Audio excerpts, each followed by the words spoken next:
Scope of authority and control. This one's a big one. And this one brings up issues of moral hazard in some sense. And it brings up certainly issues of conflict.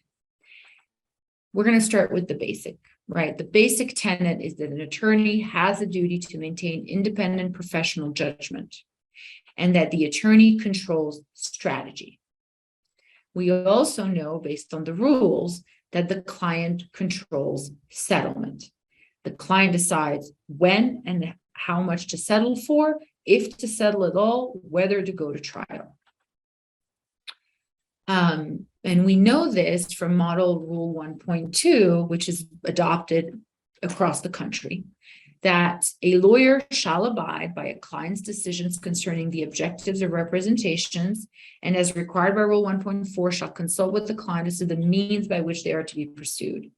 A lawyer may take such action on behalf of the client as is impliedly authorized to carry out their representation, and a lawyer shall abide by a client's decision whether to settle a matter.